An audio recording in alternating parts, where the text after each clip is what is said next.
Our first blind item reads, after the events of earlier this weekend, which was Coachella weekend, I'm sure the A-list celebrity offspring was inundated with texts from her father and her church minders about the A-lister's husband and his relationship with another offspring, which this is about Hailey Baldwin Bieber and Justin Bieber and Jaden Smith. You guys know that Hailey comes from a super religious family, so they probably don't like seeing her posting, blunts inside of her Rode phone case on her Instagram story, or possibly her husband getting a little bit handsy with another man, Jaden Smith, because I'm sure that Hailey's Christian family doesn't necessarily support the LGBT community. I mean, that's just my assumption, but who knows? Looking at this video, you will see that Jaden and Justin are greeting each other, and it does seem a little bit friendly, maybe a little too friendly for some people, but keep in mind that these two have been close for a very long time.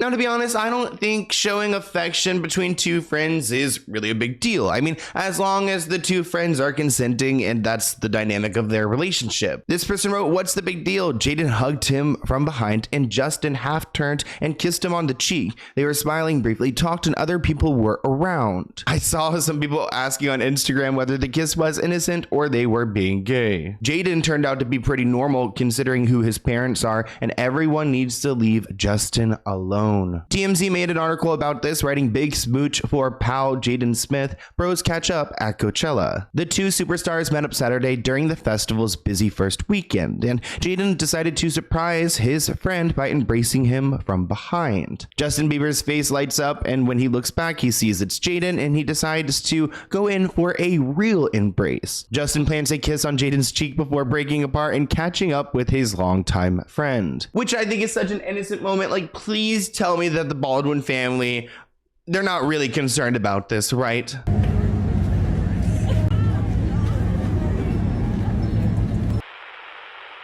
This A-list singer, who started off as an actress and has a big project coming out soon, Ariana Grande, did not go home with her boyfriend the other night.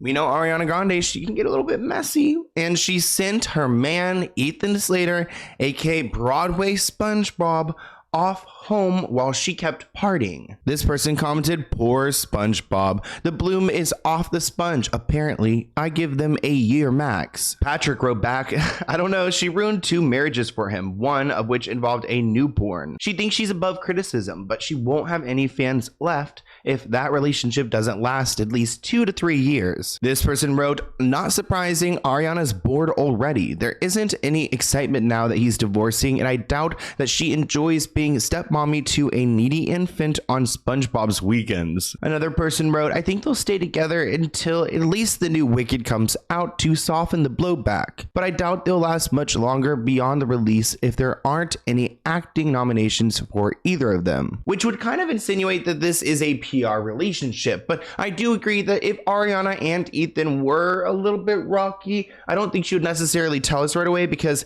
she did, in fact, leave her ex-husband.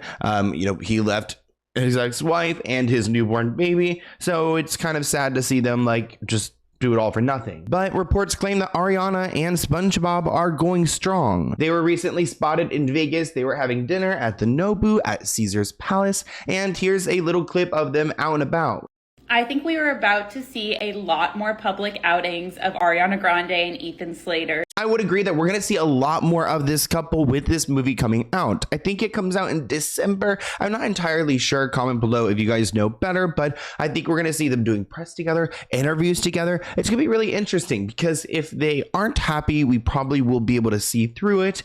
And if they are happy, they probably will do these interviews and do this press and try to, garner all the attention, because they do want to get these nominations and get these awards. And I'm sure Ariana Grande would love to, because then it would make her an even more well-rounded entertainer. If she's an actress, she's music, she's got it all covered. Now we are getting a clip of the two of them leaving a very public place in New York City. And I don't think this will be the last. I think we are about to see a lot more of them. Ariana Grande got great press for her album. It was received really well, and I think she's going to run with that and hope that people kind of forget how this relationship started and just keep going in public with her man.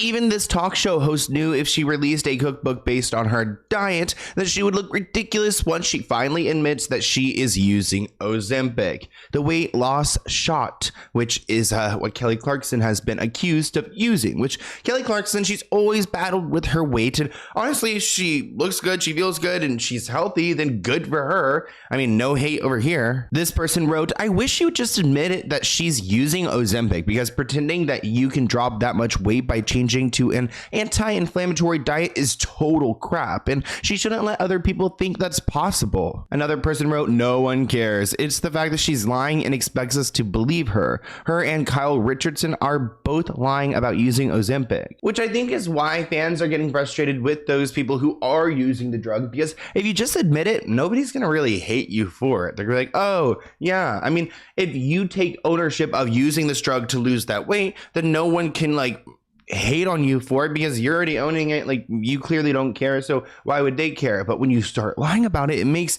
people believe that you're doing something sketchy, you're doing something sneaky, you're not being honest, you're hiding your secrets, even though so many people are using this strategy. This person wrote, the cookbook of someone on Ozempic.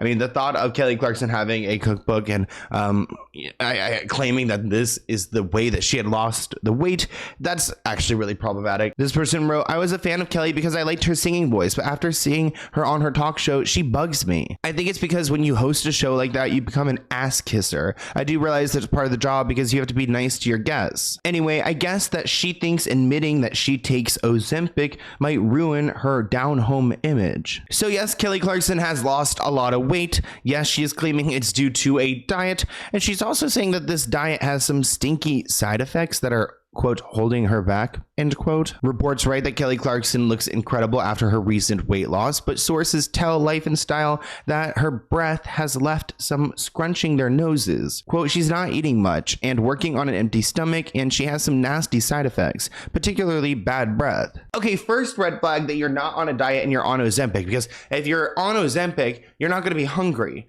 If you're on a diet, bitch, you're hungry. Like, you are hungry.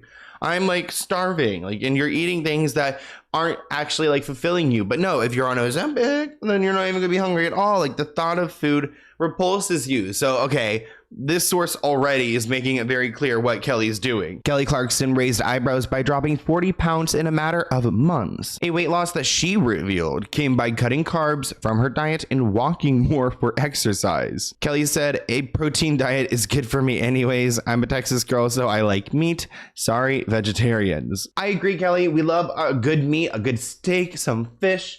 Protein is important, but it's not the end all. And if your body was used to eating all those carbs before, it's going to be used to it now. But if you change the dynamic, like the chemistry of your body, and you are on Ozempic, then it would make sense why your breath stinks and you aren't hungry at all. You look great. You look great. Oh, thank you. Well, I was told I was pre-diet, but that was literally like what happened. They were like, and I was like, well, I wasn't shocked. Yeah. I was a tiny bit overweight. So, yeah, but I wasn't shocked by it. But they were like, you're pre-diabetic, you're right on the borderline. I was like, but I'm not there yet. Yeah, exactly. You got some And then I waited to 2 play. years and then did, They're like, well, however, it's getting move closer. into the... Yes, I was like, we're getting close. Okay, I'll do something about it. Experts say high protein diets generate more ammonia during the digestive process, which can create breath that is said to smell similar to cat pee. Ew. Okay.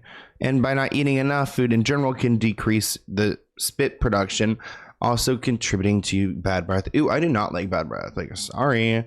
I like can't even handle night sleep breath. Like, if I wake up at like 4 a.m. because I have to pee, 2 a.m. I have to pee, 6 a.m. I have to pee. I always have to pee. I'll brush my teeth at the same time because I need fresh breath. Quote, clearly Kelly is not doing enough for her oral hygiene to combat the effects of her diet. And the way that she talks nonstop in people's faces is enough to make them gag. They are really dragging Kelly, saying that people are gagging in her face because of her bad breath. Keep in mind that Kelly's also on the market now. She's gotten skinny. She's now divorced. And that probably won't be helpful in the dating scene. Kelly Clarkson has shed the pounds overnight. making it impossible for many to not notice how different she looks lately. Fans have been impressed with her transformation and want to know her secret. Speculation has been spreading that she might be using Ozempic or similar medications to achieve such rapid results. But she's denying that Ozempic has anything to do with it. She revealed that her weight loss is actually due to her change in diet. Our next blind item reads, yes, all of us would be deported for doing it, but yes, there is no way the ginger-haired one will ever be deported. And yes, it will clearly show, once again, there is a them and an us, which is about Prince Harry. We're actually going to be talking about the royal family some more on my Let's Get Into It podcast channel. But we see this time and time again, where elite people act a certain way, they break rules, and they just get away with it because they are elite, they are powerful. They don't have the same rules that you and I have. This person wrote, the greater punishment will be to make him, Prince Harry, stay glued to Meghan's side while she creates subscription boxes off Temu products. Now, people are speculating on what Prince Harry has been up to, and some are questioning whether he is lying when it comes to his visa, specifically about drug use. Now, because Prince Harry is not a U.S. citizen, he only gets 6 months per year in the U.S., and there's a lot of complexity because he obviously works everywhere and they have a home in California. So he really needs to get a green card or something along those lines if he wants to maintain living in Santa Barbara. This article wrote, quote, stupid, Prince Harry could face deportation from the US. They say Prince Harry was stupid to boast about his illegal drug use in his memoir, Spare, and in interviews to promote the book. Royal experts have told the Daily Beast after the American ambassador in London sharpened the political dimension of the issue by saying that Harry would never be deported under a Biden administration. They continue, Ambassador Jaden comments that deportation against Prince Harry was not going to happen. But there have been court papers filed by the Heritage Foundation, a conservative pressure group trying to force the US government to release details of whether or not Harry admitted to drug use when applying to live in the US. The remarks bring a freshly political dimension to the row over Harry's claims that he has used marijuana, cocaine, magic mushrooms, and ayahuasca in his memoir. Because Prince Harry has admitted to this drug use in his memoir, people want to know, did you admit to this when you filed for a visa? And if you did, what is that allowed? And then secondly, if you didn't, I guess that's perjury or that could be illegal. And I wonder if he could be technically deported. But I mean, granted, he is a former prince of a foreign country, the UK. I can't imagine the US trying to do something like that. There's a fair amount of drugs, marijuana, magic mushrooms, cocaine. I mean, that's going to surprise people. But important to acknowledge. I want reconciliation. But first there needs to be some accountability. So Prince Harry could find himself in a bit of a pickle with his admission here and his admissions in his 2023 autobiography Spare, which was a bestseller, of prior drug use. Prince Harry may have admitted some things that go crossways with immigration. Now, ayahuasca is a drug I could never imagine using. I mean, it really scares me, the whole thought of it. And I know that's like something that, people have different opinions on. So I'm not saying believe me, I'm saying me personally, I'm not into it. If you guys have done it before, comment below, because ayahuasca is very popular out here in LA. I didn't even really ever hear about it when I lived on the East Coast. And then moving out here, it's like everyone goes away for like a week and then they come back a brand new person. And I'm like, I like who I am. I really don't want to come back brand new. A royal writer named Lady Colin Campbell actually said that she believes that Harry was aware that he was breaking the rules, but he's so aware of like what rules he had been breaking that he knew that it wouldn't be enough to activate some case into him being deported. Like, the administration's not going to go after him for lying about doing magic mushrooms. I mean, it's really his word against theirs. I mean, he can go back and say, oh yeah, I wasn't really telling the truth about the drug use, and then maybe protect himself. There is a take here that if Trump were to win the next election, that maybe Harry would regret these remarks, because maybe Trump would go and send him off because he would be more keen to investigate something like this. But we have no idea what's going on with the government. God, do you guys have a clue? Because I don't. An immigration lawyer said that Harry could be vulnerable to a politically motivated attack on his residential status. The Department of State decisions are discretionary and very susceptible to political influence. His visa could be canceled. He could be denied entry upon return to the US from a foreign country. And that's all due to his admission of prior drug use. This commentator says it's incredibly stupid to take Class A drugs when you are a prince in a royal family. It's even more stupid to boast about it afterwards. He has opened himself up to a bunch of questions, like, has he done them recently? Was he high on drugs at Sandhurst? How about when he wore a Nazi uniform to a party? Whoo, people are gonna come for Prince Harry. I mean, if he's done it, then they should. The music. Welcome back to Sunrise. There's been a major twist in a US lawsuit involving Prince Harry overnight, with his visa application now handed over to a federal judge to determine if the prince lied to get into the country. So it comes after the Duke of Sussex admitted to past drug use in his memoir Spare, which led to a conservative think tank in the US to question whether he revealed it in his visa papers. Let's cross to Daily Mirror Associate Editor Russell Myers in London. Good morning to you. This has been spoken about before, but Harry had been trying to avoid having these documents released, so this is a big blow. And something that Harry has, tried to keep under wraps. He's tried to, work with the authorities in the best way he can. But the issue is about his visa application when he entered the United States back in 2020. Another blind item, the murdering R word wanted, oh my God. Jeez, okay. The murdering R word wanted to stay at home while his wife went on tour. He would get to do all kinds of crazy things. She knew that, which is why she wants to drag him along. What will happen is he will be going back and forth because there are several countries on the tour who don't want him inside their borders. This is going to be the end of their marriage, which is about Nicki Minaj and Mr. Petty, Kenneth Petty, her husband, which she has been on tour lately, and maybe this could be the downfall. I mean, there's been accusations that she's been on drugs ever since fighting with Megan Thee Stallion, that her tour is not selling out that well. Maybe she doesn't trust her husband being home, so she's like struggling with being away at work. I mean, it sounds really toxic and vile. This article reads that Nicki Minaj's husband is begging the courts for the green light because he wants to go on tour with his wife. They write that Nicki Minaj's husband, Kenneth Petty, is asking the court for permission to travel outside the country so he could join her in Europe.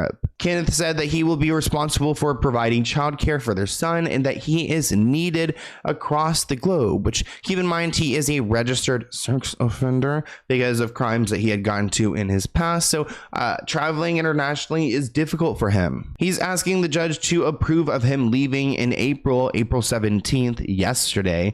They would be stopping in Canada, Sweden, Germany, France, Austria. He says he would be back in the US by July 14th, right after the tour wraps up. According to the documents, his probation officer hasn't raised any objections to his travel request. However, if Kenneth's request gets approved, he'll likely need to provide the officer with a detailed travel itinerary and also check in once he's back. Right now, Kenneth Petty is serving 3 years of probation for failing to register as an SO, a sex offender, in California. So that's the reason why he has to jump through these hoops. It's actually not even for the original crime. It's for not registering to be an offender on this list. So now he's found himself in even more trouble. It's a pretty last minute request here, and it's kind of like, well, what's he going to do if the judge says no? Prosecutors don't take a position on it. They're not opposed. They're not for it. They're just not taking a position.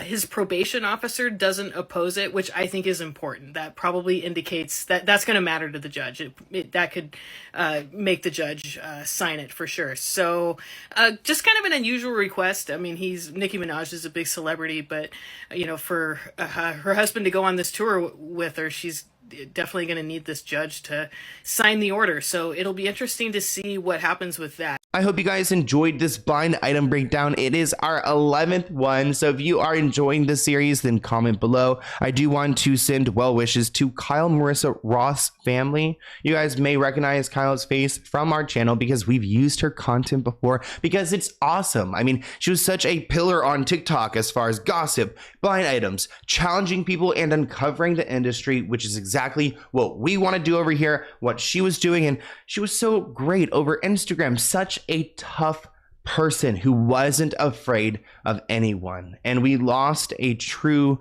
great soul. And while I don't have like details to tell you like what had happened and when it had happened, it's happened recently, and it's really upsetting. I mean, I got emotional when I heard the news because I've talked to her before. I've admired her work. This series was inspired a lot by the blind item she'd pull it. I was like, wait, hold up. Like, I want to do a series kind of inspired by what I saw Kyle doing.